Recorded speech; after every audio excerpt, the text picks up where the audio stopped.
Magandang araw mga kaibigan. Bigyan natin ng reaction, opinion itong post ni Attorney Harry Roque. Binasura ng tuluyan ang motion ni Madriaga na malipat ng kulungan. Hayan, nagsinungaling ka na pero wala pa rin ang pinangakong VIP detention. Correct me if I'm wrong, ito yung na-monitor ko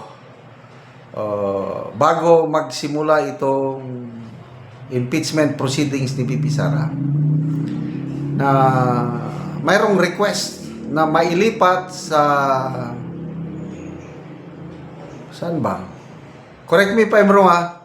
Sa maalala ko lang parang sa Congress Detention Facility. Tama ba? Or somewhere else.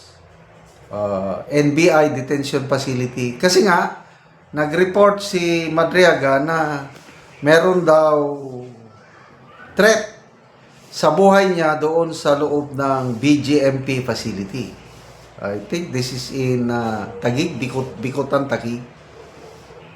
So, ang alam ko, bago ilipat, kailangan magpaalam ka sa korte. Kasi ang kaso ni Madriaga, hawak na ng korte. So, nag-motion ang abogado o kampo ni Madriaga. So, ito ngayon, ina-update tayo ni Attorney Roque, binasura. Ibig sabihin, hindi pumayag ang korte na mailipat siya sa kulungan. Ibig sabihin, hindi nila hawak ang korte. Wow! So, dito nyo makikita natin ang independence ng korte. Mga judges. Maraming matitinong judges natin. Mula sa Municipal, Regional Trial Court, Court of Appeal, Sandigan, Bayan, hanggang Supreme Court. Yan ang aking paniniwala, experience. Kung mayroon mang mangilan-ilan na judges na naiimpluwensyahan ng political pressure or pera, maliit lang yun. Kaya ito, this is a triumph of our judicial system. Kasi hindi nagpatinag ng korte. Pangako. Kasi ang hirap makulong sa isang BGMP facility. Siksikan dyan. At least kung nalipat siya sa NBI or Congress, ay VIP naman talaga siya. So, paano ngayon ito?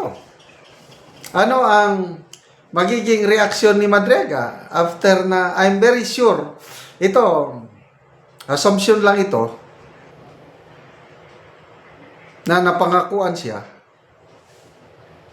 kaya lang ngayon na hindi natupad ang pangako, anong pakiramdam ni Madriaga? Merisi, gaba. Hindi kaya magdamdam si Madriaga at sasabihin niya na, kung ako si Madriaga, after all my effort sa pagharap sa Committee on Justice, tapos hindi man ako mailipat, baka magbaliktad ako. Tatawagin ako ang aking abogado. Pinilit ako. Ganito. Ano kaya? May posibilidad na ganon? Baka tuluyan na siyang igorgor kung gagawin niya yan. Kaya baka tatakutin din siya. Tingnan na natin. Ano naman ito si Madriaga? Leader siya ng kidnap for ransom gun among the top 5 mga notorious na gangster sa Pilipinas. Yan ang description ng PNP kay Madriaga. At ngayon, nagiging VIP treatment siya nung hearing lang ha. Kasi dati, tinutugi siya ng PNP. Ngayon, pinoproteksyon na siya ng PNP ba o NBI, law enforcement. Talagang nababaliktad ang ihip ng hangin. So, tingnan natin ang reaksyon ng taong bayan.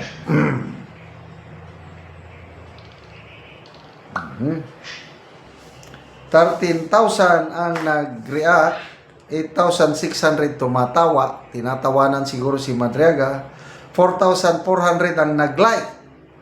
Nag-like doon sa desisyon ng korte na ibinasura. Then, comments. Nier, Richard, protect Madriaga at all costs, baka mag-backfire. Ito ngayon, magba-backfire yan.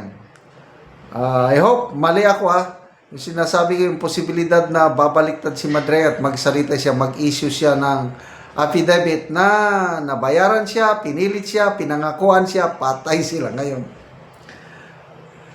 No, never. Mission failed daw kasi attorney, kaya balik siya sa Madriaga Zelda where he belongs. Oh. Tommy, palpak talaga yung kanyang testimony sa He is more of a liability than an asset ng prosecution. Kaya lang, mas gusto ko matuloy siya na maging star witness ng prosecution. Loistro to the rescue, sabi ni Merlin Bustamante. Thou shall not lie. Buti nga. Ivy Grace, palpak daw kasi attorney pagkaka-deliver ng script niya. Trililing math, 1 minus 1 equals 2. Alam na this. Meaning, di nagustuhan ni Direk yung pag-arte niya. Umiyak tapos ang eyeglass ang pinupunasan. Oh. Ang gaba, anong sabi ni BP Sara? Ang gaba daily magsaba. So, you can never put a good man or woman down. Yan po ang ating BP Sara. Romes back siya kanina kay Trillanes, yung pasabog ni Trillanes. Ang magnanakaw, sabi ni BP Sara, ay hindi nag-iipon ng pera sa bangko, kundi sa maleta. So, same lang daw ang sinasabi ni Trillanes, except, ang kaiban lang, ang backer niya ngayon is the sitting president. Suportado siya ng nakaupong presidente. Grabe. Salamat mga kaibigan sa inyong pagsubaybay sa channel nito. Nakakatulong kayo ng malaki sa tribong Talandig ng Bukidnon dahil ang sweldo natin sa channel nito is pantulong sa tribo. Namimigay tayo ng libreng yero at pako para makapagpatayo naman sila ng mas maayos na tirahan. Panoorin nyo ang video na ito. Una ni ang mga yero nga ipanghatag sa mga tao.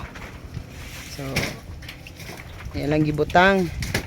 So, kay ulan man, ugma ni ibahin-bahin sa mga tao nga nagpatindog og balay. So, lansang, pako, plinsen, yero, kompleto gyud ang ipanghatag sa mga tao nga nagkalisod. So, bahala gyud nagaulan, tabang gyud sila.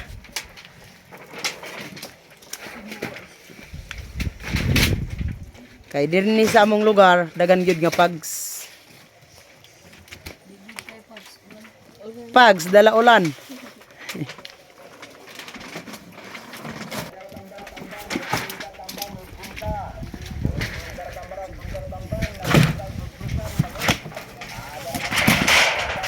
$390 kayero.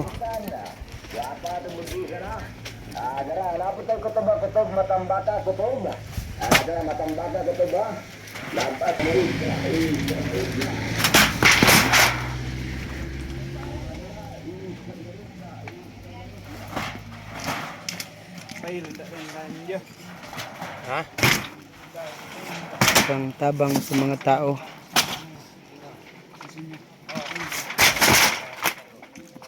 Nga mga daot na ang ilang balay. Marami.